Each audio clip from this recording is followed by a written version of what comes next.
Welcome to the video on conditions of the feet and ankles. In this video we will discuss the common causes as well as the diagnostic and treatment options available. For more videos like this, feel free to subscribe to the channel or take a look at the video playlist on orthopedics in adults. The information presented in the video is intended for medical education and informational purposes only. It is not suitable for professional medical advice, diagnosis or treatment.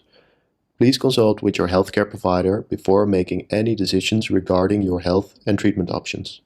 The views and opinions expressed in this video are solely those of the presenter and do not necessarily reflect the official policy or position of any healthcare organization or institution. The use of this video for any other purpose is strictly prohibited without the express written consent of the presenter. While people on average walk around the world 3 times in their lifetime, the importance of the foot is often overlooked until problems arise. These problems typically stem from an imbalance between the foot's load-bearing capacity and the load placed upon it. Even minor changes in the foot shape that may go unnoticed by most individuals can cause significant discomfort for athletes who regularly run long distances. Assessing the ankle and the foot as a whole is essential for understanding the underlying pathophysiological processes of disorders affecting these structures. A thorough understanding of the functional anatomy is crucial in this regard. The interplay between joints, ligaments, muscles, and their tendons is complex and delicate, and disruption in this interplay can lead to loss of function, pain, and changes in position or shape. Recognizing these disruptions in the foot and ankle, often through a detailed history and physical examination, forms the foundation for effective treatment. Recognizing these disruptions in the foot and ankle, often through a detailed history and physical examination, forms the foundation for effective treatment. The first chapter is on functional anatomy. The functional anatomy of the foot is complex and must adapt to various demands. During walking or jumping, the foot acts as a rigid lever for propulsion, and when standing, it provides stability and balance while also being deformable to adjust to uneven surfaces. In a relaxed state, the foot is maximally flexible for precise movements. The position and shape of the foot are closely linked to its function. The talocrural, tarsal, and tarsometatarsal and metatarsophalangeal mechanisms contribute to the foot's intricate movement patterns. The talocrural mechanism. The ankle joint, a complex structure composed of the tibia, fibula, and talus, enables the foot to move in various directions. While dorsiflexion and plantar flexion are primary movements, the ankle's intricate design allows for additional tilting and rotating actions. This complexity stems from the uneven surfaces of the trochlea and cartilage, which optimize contact between the talus and the ankle fork in a neutral or dorsiflex position. The ever-changing axis of motion during these movements further demonstrates the remarkable adaptability of the ankle joint. The tarsal mechanism, comprising 4 joints, allows for independent foot movement in an open chain position. However, in a closed chain position such as standing, lower leg and foot movements become interconnected. External rotation of the lower leg leads to an inward tilting of the heel bone, causing supination and increased medial arch concavity. Conversely, internal rotation induces eversion or pronation, flattening the medial arch. These movements are referred to as inversion and eversion, while their static counterparts are varus and valgus. In normal standing, the calcaneus exhibits a slight valgus orientation. Foot shape is influenced by individual factors such as bone structure, capsules, and ligaments. Muscles with long tendons act as adjustable springs, modulating foot arch flexibility and rigidity. This mechanism, along with the integrity of the capsular ligament apparatus, plays a crucial role in shock absorption during activities like walking and jumping. The Tarsometatarsal. To maintain contact between the forefoot and the supporting surfaces, supination of the hind foot can be partially compensated by pronation movements of the forefoot.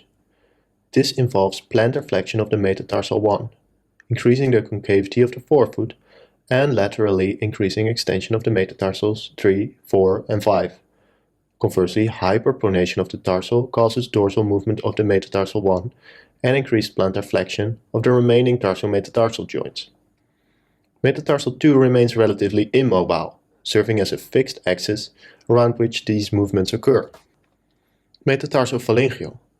This mechanism plays an important role in the unwinding of the foot while walking. The foot rolls over the ball of the foot over the heads of the metatarsals. The toes are extended and the plantar aponeurosis is tensed. This increases the pretension of the heavily loaded plantar cushioning in the forefoot, which, as it were, braces itself against it. The next chapter is on the ankle. Ankle ligaments. The function of the ligamentous complex of the medial plantar side of the hindfoot differs from the function of the thin, isolated ligaments on the lateral side. The medial structures ensure passive stability and absorb large forces, while the lateral ankle ligaments allow for supination movement. Osteochondral lesions are common after ankle sprains and can cause pain and restricted movement. Arthroscopy is the preferred treatment approach for osteochondral lesions. Chronic lateral instability, CLI, is characterized by instability, sagging, and pain and can result from ankle sprains. Treatment for CLI includes ankle braces, exercise, and, in severe cases, surgery. Loss of laxity of the anterior lateral ligament leads to an increased ability of the talus to slide forward and internally rotate from the ankle fork, and loss of the calcaneofibular ligament leads to an increased inversion tilt of the foot relative to the lower leg. And in practice, the treatment for chronic lateral instability consists of wearing an ankle brace or other protective orthosis, and exercises aimed at restoring motor control. This approach is effective in most cases, and if instability complaints persist, further analysis will follow, aimed at demonstrating mechanical instability. In individual cases depending on age, profession, and sporting activities, a decision may be made to surgically repair the ankle ligaments. An estimated 6.5% of severe ankle sprains result in an osteochondral lesion at the talar roll. Post-traumatic osteochondral lesions should preferably be treated arthroscopically. Loose cartilage fragments and patches are removed using arthroscopic instruments, and at the edge of the lesion this happens up to the healthy cartilage. The bottom of the lesion is scraped clean. If necessary, a series of small drill holes are made through the subchondral plate or through the subchondral kist to stimulate healthy cancellous bone recovery. Fibrocartilage forms at the site of the lesion, and large fragments in the acute phase require fixation. The football ankle. Degenerative changes can develop in the ankle due to repetitive, even minor trauma. These changes are prevalent among professional football players, affecting approximately 45%, and may not always manifest symptoms. The term athlete's ankle is used in Anglo-Saxon literature to describe this condition. Repetitive sprains can lead to the formation of small calcifications within the capsular ligament apparatus. These calcifications can be located freely within the joint, embedded in the capsule, or outside the joint altogether. And additionally, repetitive injuries can contribute to the development of beak-shaped osteophyte on the medial inferior edge of the tibia. In some cases, a talar nose may form on the talus. During dorsiflexion, such as when squatting, these osteophytes can come into contact with each other, potentially hindering mobility. Soft tissue inflammation can also contribute to pain during impingement, and patients with ankle impingement often experience pain, blockage, swelling, and loss of mobility. Arthroscopic removal of the impingement may be a viable treatment option for individuals with severe functional limitations and minimal degenerative changes in their ankle. For a more detailed explanation, see the other video on impingement syndrome. Ankle osteoarthritis. The causes of osteoarthritis of the ankle are diverse. Patients with ankle osteoarthritis typically experience load-related pain, loss of function, and swelling. However, the pain associated with even severe ankle osteoarthritis can be surprisingly mild. Conservative treatment options for ankle osteoarthritis range from lifestyle modifications to providing ankle orthodesis sleeves. If conservative measures fail to provide adequate relief, an ankle osteodesis may be considered. This procedure involves using the ankle bones to eliminate pain and improve stability. And arthrodesis is particularly beneficial for patients with disabling osteoarthritis and a severe limited range of motion in the ankle joint. A pointed foot. A pointed foot in the equinus position can be caused by several factors, including ankle osteoarthritis, contracture of the calf muscle and posterior joint capsule, and spasticity. The combination of pointed foot and a cavus foot is often associated with neuromuscular disorders. Physiotherapy and night splints are commonly used to prevent and manage equinus deformity. In case where the foot can only reach a neutral position where the knee is flexed, surgical intervention may be necessary. Cleaving the tendon leaf of the gastrocnemius muscle at the muscle-tendon junction then offers a surgical solution, and if all three muscles are shortened, the lengthening will have to take place in the Achilles tendon. This can be done through a number of percutaneous incisions or, if necessary, through an open Z-shaped extension. Tarsal tunnel syndrome. Compression of the nervus tibialis and its branches, also known as tarsal tunnel syndrome, is a condition that can cause pain, burning sensation, tingling, and numbness of the foot. It is caused by compression of the nerve, which can arise from various factors, including repetitive trauma, degenerative changes, ankle osteoarthritis, and a pointed foot. The diagnosis of tarsal tunnel syndrome involves physical examination, palpation of the nerve cores, and a neurophysiological testing. Treatment options include conservative measures such as the immobilization, night splints, and addressing underlying conditions. In cases where conservative measures fail to provide relief, surgical treatment may be considered to release the nerve and its side branches. The next chapter is on the tarsus. The hollow foot. An arched foot, also known as a cavus foot, is a condition characterized by excessively high arch in the foot. This can cause pain, instability, and difficulty walking. The most common cause of an arched foot is a hereditary motor sensory neuropathy, HMSN, a neurological disorder that affects the nerves controlling the foot muscles. HMSN can lead to the muscles' weakness and imbalance, which in turn causes the foot to become excessively arched. Other causes of an arched foot include spina bifida, cerebral palsy, polio, muscular dystrophy, stroke, trauma, and footwear that is too tight or provides inadequate support. Diagnosis of an arched foot typically involves a physical examination of the patient's medical history. The doctor will look for signs of an arch deformity, muscle weakness, and instability of the foot. Imaging tests, like X-ray or MRI scans, may be ordered to get a better view of the foot's structure. Treatment for an arched foot depends on the severity of the deformity and the patient's symptoms. Conservative treatment, which includes arch support, orthopedic shoes, and physical therapy, is often the first line of treatment for mild cases.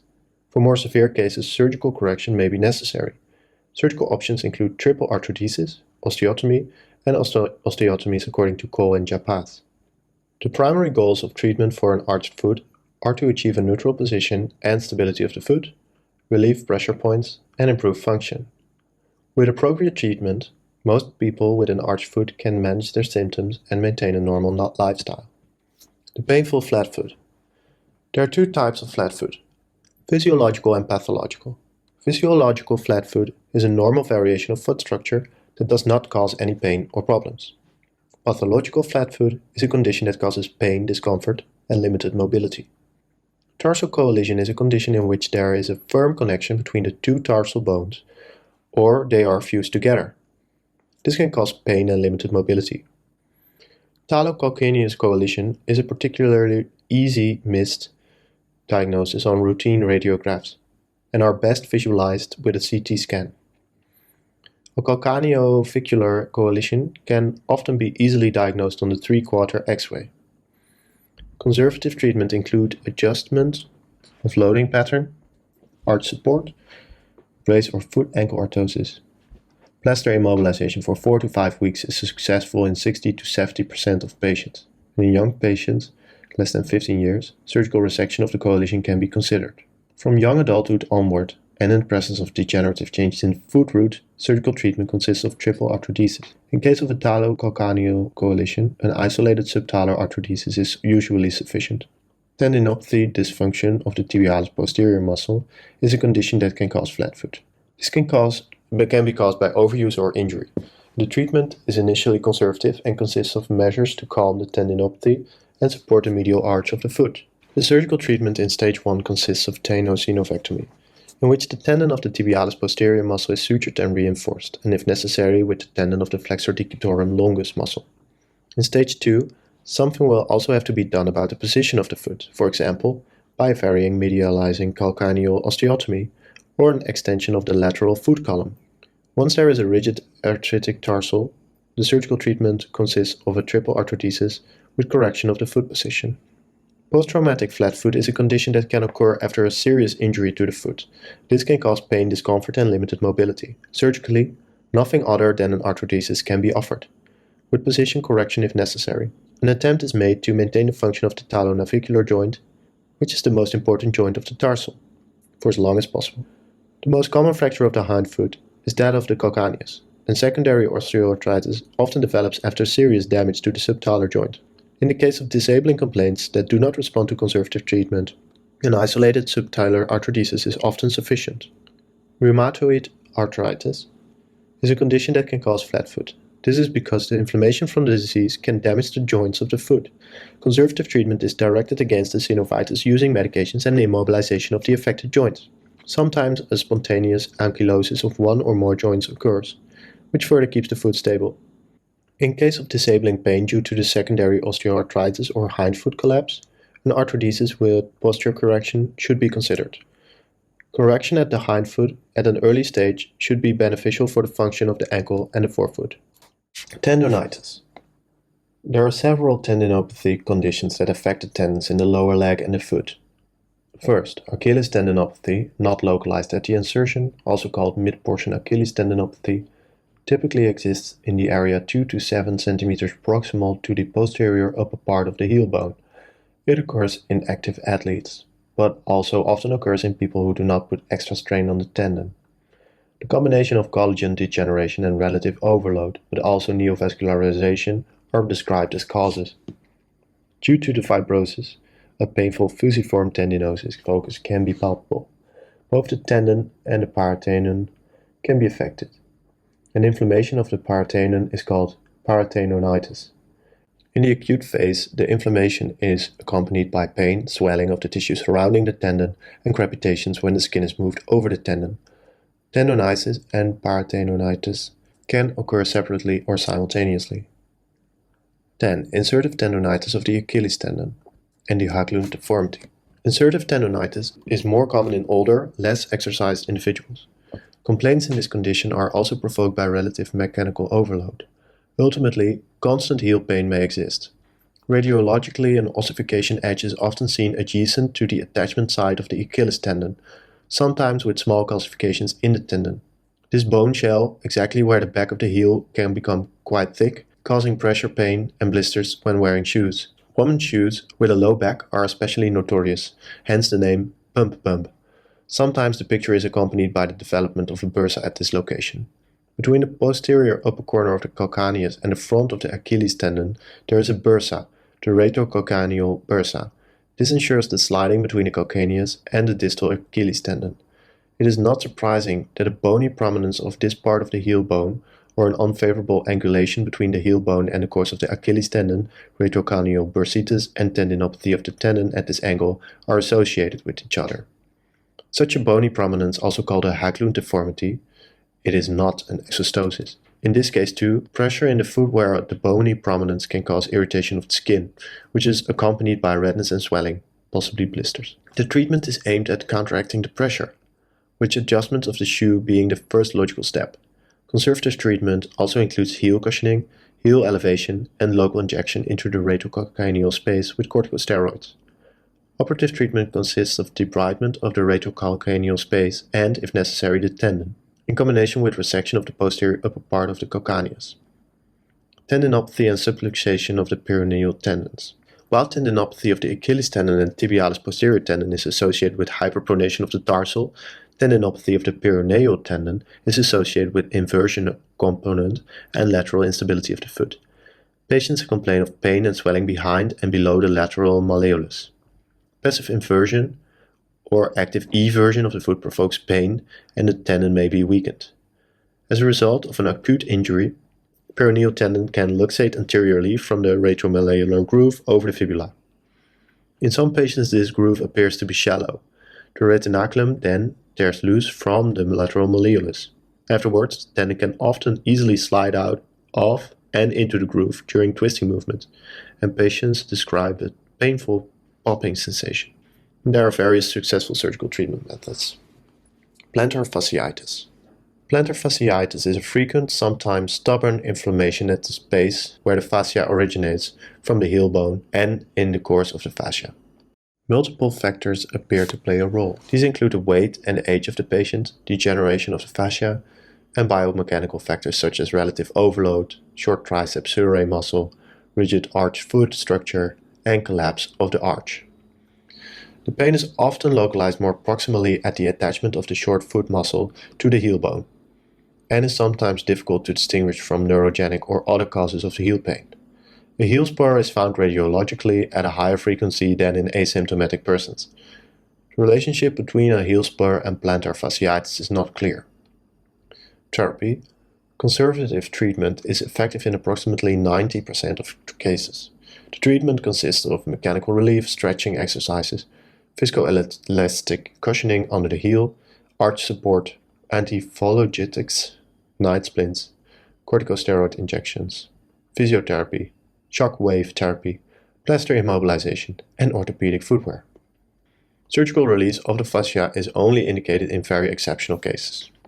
Metatarsal. The midfoot consists of 3 cuneiform bones with adjacent joints and the lateral tarsal-metatarsal junction. Biomechanically, the midfoot joints play a less important role than the ankle, tarsus, and metatarsophalangeal joints. Severe deformities in the midfoot generally lead to the collapse of the arch, analogous to the tarsal collapse. One usually sees lateralization abduction of the forefoot relative to the hindfoot. The valgus component in the hindfoot is less pronounced. This picture is most characteristic in the situation of trauma around the Lisfranc line, Lisfranc luxation fractures, and after neuropathic disintegration. Collapse is frequently seen in patients with rheumatoid arthritis and may also be a result of degeneration. Neuropathic disintegration of the foot skeleton, the Charcot foot. Diabetic neuroosteoarthropathy, also known as Charcot's foot, is a non-infectious, progressive destruction of the foot skeleton that affects an estimated 1 to 8% of diabetics with neuropathy. It is caused by the same combination of factors that lead to the diabetic foot ulcers: loss of protective sensation of pain and repetitive trauma. Diabetic neuroosteoarthropathy is characterized by fractures, subluxations, and loss of stability in architecture of the foot, and treatment depends on the phase in which the diabetic neuroosteoarthropathy is presented. The disease process is halted almost immediately by completely relieving the foot mechanically. After the acute inflammatory condition has subsided, the patient can be mobilized with the lower leg walking cast applied according to strict rules. Depending on the clinical picture, the foot in a walking cast may be subjected to increasing loads. It may take 4 to 8 months for the skeleton to consolidate. In many cases, the foot must be permanently protected with an arthrodesis sleeve and/or custom-made orthopedic footwear. The forefoot. Hallux valgus is a condition characterized by a lateral positioned big toe. It is often accompanied by widening of the forefoot and pain and swelling medial to the head of the metatarsal 1. The deformity is not solely caused by footwear, although wrong footwear such as shoes with insufficient space for the forefoot or high heel can contribute to its development. Intrinsic predisposing factors such as family history and hyperpronation of the foot also play a role. The primary symptoms of hallux valgus is pain on the medial side of the metatarsal 1 head. Other symptoms include fatigue and/or pain under the forefoot, disruption of the lines of force in the first array, and callus formation on the head of the metatarsal 2. Hallux valgus can be treated conservatively with a variety of methods, including explanation and shoe advice, prescription of night splints, orthosis, ring padding or medial knuckle, and arch support. Almost every hallux valgus can be treated conservatively with the above measures, but this is only symptomatic. The position of the toe does not change. Age, occupation, social circumstances, sporting activities, severity and progression of the abnormality and the complaints play a role in the decision to perform surgery. There are many surgical methods to correct hallux valgus. The result of the procedure should be that the head of the metatarsal 1 is positioned exactly above the sesamoid bones again, and the normal line of the force is restored. Subluxation of the metatarsophalangeal 1 joint is usually corrected with soft tissue surgery. A smaller IM angle can be corrected with a distal osteotomy of metatarsal 1, for example with the chevron osteotomy. With a larger IM ankle, a proximal osteotomy is more effective. In case of extreme valgus and obvious osteoarthritis of the joint, an arthrodesis of the joint is recommended. The loss of function in the MTP joint is well tolerated. Hallux rigidus is a painful loss of mobility of the MTP1 joint, often caused by osteoarthritis. Symptoms may occur bilaterally, and physical examination reveals a swollen joint with palpable dorsal osteophyte margins. Treatment options include conservative measures like footwear adjustments, sole stiffening, and antiphlogistics. Surgical options include procedures like kylectomy, dorsiflexion osteotomy, resection, arthroplasty, or arthrodesis. The surgical options depend on the severity of the osteoarthritis and the type of pain as described above. If dorsal impingement pain is prominent, a kylectomy and/or a dorsiflexion osteotomy at the base of the ground phalanx is used. In advanced osteoarthritis, a choice will have to be made between resection arthroplasty, according to Keller or Brandes, or arthrodesis of the joint. In young, active individuals who require a stable, well-bearing first ray, an arthrodesis results in the most reliable and definitive situation. After resection arthroplasty, there is a risk of misalignment of the shortened hallux and reduced load-bearing capacity of the first ray. On the other hand, pain-free mobility of the joint remains, and the procedure is simpler with a view to rehabilitation, which may be preferable for older people. The uncertainty about the results will increase pressure in the long term. Always removing excessive calluses in a timely manner prevents a negative vicious cycle and relieves pain. However, surgical removal of the callus or clavis without correction of the underlying cause is futile. Arthritis of the MTP joints. Pain that is not localized so much under the head but precisely on the MTP joint, also dorsally, and that arises when moving the joint is consistent with synovitis arthritis. Sometimes there is swelling and warmth in the dorsum of the forefoot. If the synovitis persists for longer, it is accompanied by dorsal subluxation and claw toe formation. Although walking makes the pain worse, the pain may persist at rest. Gout usually occurs at the MTP1 joint. Isolated synovitis of the MTP2 joints occurs as part of the hallux valgus complex as a result of avascular necrosis. It's called Freiberg disease, and with a relatively too long metatarsal tube. Rheumatoid arthritis and seronegative arthritis cause diffuse inflammation in the MTP joints. In 17% of cases, rheumatoid arthritis first manifests itself in the foot, and almost 90% of these patients have foot abnormalities. A collapsing medial arch with a hallux valgus is very characteristic. Erosive synovitis causes destruction of the cartilage, capsule, and ligaments. The bursae are often found plantarly under the heads of the metatarsal. The MTP joints subluxate and luxate eventually dorsally, and the toes adopt the claw-toe position. At the same time, the plantar plate and the plantar pad are pulled out from under the metatarsal heads. The heads lie more or less directly under the skin. The rigid claw toes cause extra pressure on the heads. For treatment, it is important to distinguish between the active arthritis picture and the eventual metatarsalgia picture. The orthopedic surgeon usually deals with the latter. Conservative treatment uses semi- and orthopedic arch supporting custom footwear. Various surgical techniques are used. It is recommended to correct the hallux valgus with an arthrodesis. Metatarsalgia can be successfully treated classically by removing the metatarsal heads and returning the soft tissues to their place. Due to the success of current medicinal treatment, the forefeet are becoming less and less severely deformed, and reconstructive surgery can generally be performed without removing the empty heads. Hammer toes and claws. Claw toes are a common deformity characterized by hyperextension of the MTP joints and flexion of the pip and dip joints. These can develop as a consequence of various conditions, including chronic synovitis, muscular imbalance, or neurological disorders. Clinically, it's crucial to distinguish between rigid and flexible claw toes. Rigid claw toes often lead to painful pressure points, calluses, and clavis formation. Conservative treatment aims to alleviate pressure on the metatarsal heads and provide sufficient space in the shoes for the toes. Arch support, unwinding devices, and various podiatric aids can be employed to achieve this goal. In the case of still flexible correctable toe, surgical treatment can be aimed at restoring muscle balance using tendinoplasty or cutting the tendons that cause the claw to position. An uncorrectable claw position due to ankylosis or interphalangeal joints can be corrected by means of resection, arthroplasty, or arthrodesis. Here too, the muscle imbalance must be corrected if necessary. Morton's neuralgia. Compression or traction of the interdigital plantar nerve can lead to the development of a Morton neuroma. Patients experience pain ranging from severe stabbing to aching. The pain is localized between the metatarsal heads of the third and fourth or third and second rays, and in the half of the patients the pain radiates to the toes when pressure is placed on the space between them.